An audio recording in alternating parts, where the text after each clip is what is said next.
Muy buen día, tengan todos ustedes. El objetivo del siguiente video es explicar un poco las primeras tres etapas del funcionamiento de un compilador, las cuales son el análisis léxico, el análisis sintáctico y el análisis semántico.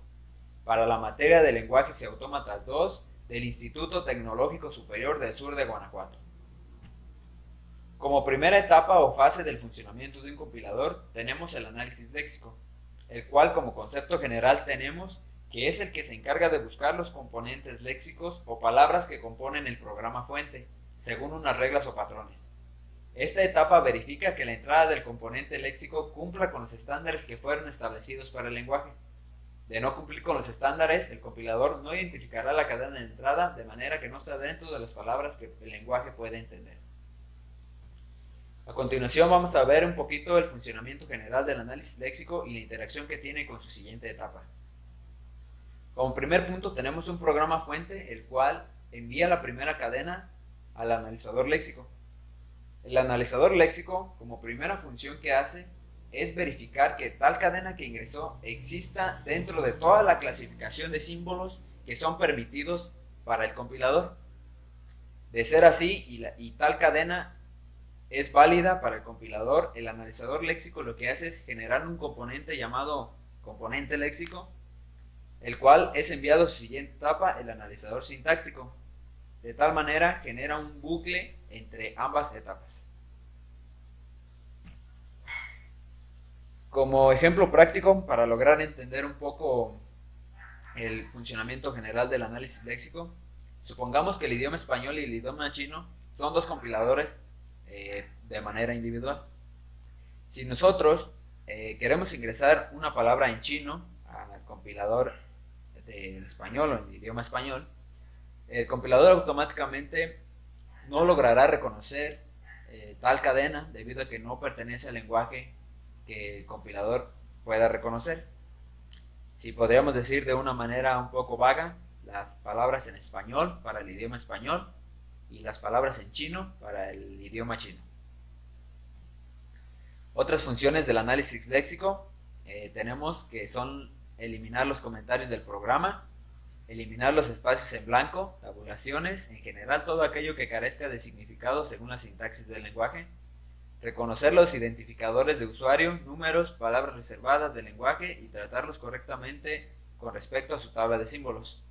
Llevar la cuenta del número de línea por la que va leyendo, por si se produce algún error, dar información sobre dónde se ha producido. Y la de avisar de errores léxicos, por ejemplo, si arroba no pertenece al lenguaje, debe de avisar de ese error.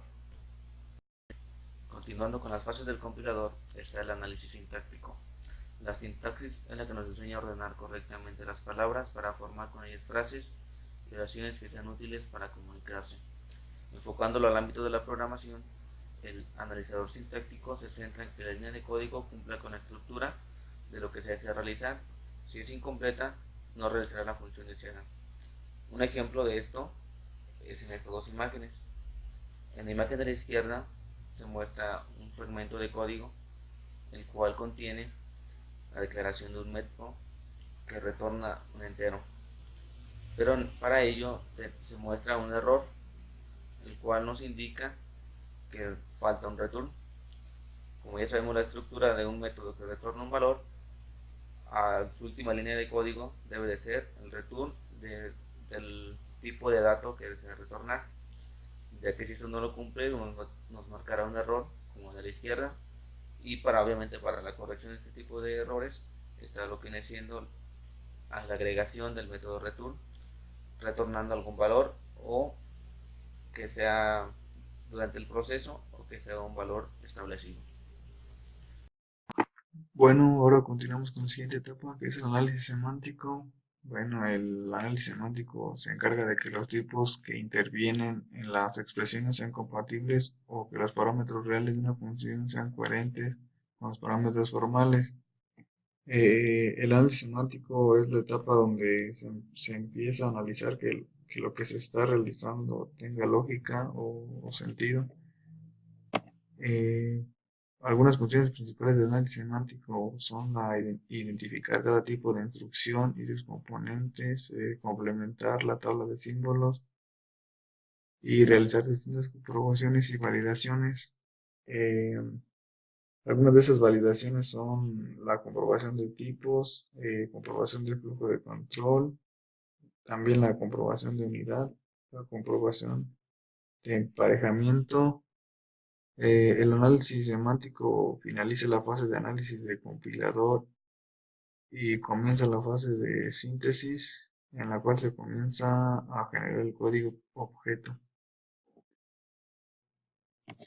Acciones que realiza el análisis semántico. Bueno, el análisis semántico se encarga de muchas cosas o acciones, pero vamos a ver algunas de ellas, ya que el tema es muy extenso. Sentencias de declaración son las que completan la sección de tipo de la tabla de símbolos. También tenemos la sentencia ejecutables.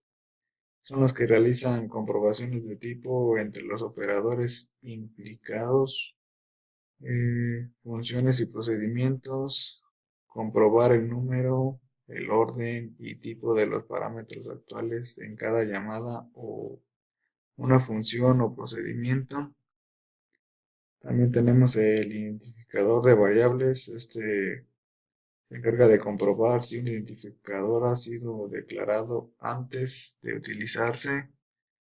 Y pues por último veremos un pequeño ejemplo sencillo de donde se podrá utilizar análisis semántico.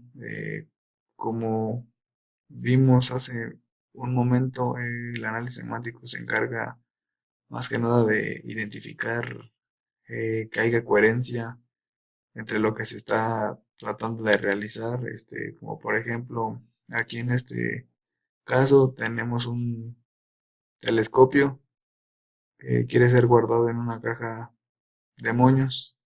En este caso no hay congruencia, puesto que el telescopio, por obvias razones, no cabría en la caja de moños, ya que es mucho más grande y pues obviamente pues no se podría guardar aquí. Se tendría que guardar en una caja de telescopios. Ahí hay una incongruencia y ahí el análisis semántico estaría identificando el error de tipo de dato, que en este caso sería el telescopio. Eh, lo normal o lo coherente habría sido que pues se guardara el moño, pues obviamente en la caja de moños para que hubiera congruencia. Y en este caso el telescopio en la caja de telescopios. Ya un ejemplo un poco más basado en la programación podría ser cuando tenemos errores a veces que hacemos alguna operación entre dos tipos de datos diferentes y queremos guardarlo en una variable. Por poner un ejemplo de tipo entera, donde estamos haciendo una operación de float con un int y por obvias razones un float al hacer una operación con un int nos va a dar un número float, o sea, con puntos decimales, y al tratar de guardarlo en un int, pues lo que va a pasar es que nos va a marcar un error semántico, ya que el tipo, el resultado de la operación no es congruente con el dato en el que lo queremos guardar, ya que el resultado va a ser un número float, o sea, nos va a dar un número entero con puntos decimales, y nosotros lo queremos guardar en un número entero. Ok, entonces pues esto sería todo en nuestra presentación. Pues para finalizar, como tipo conclusión,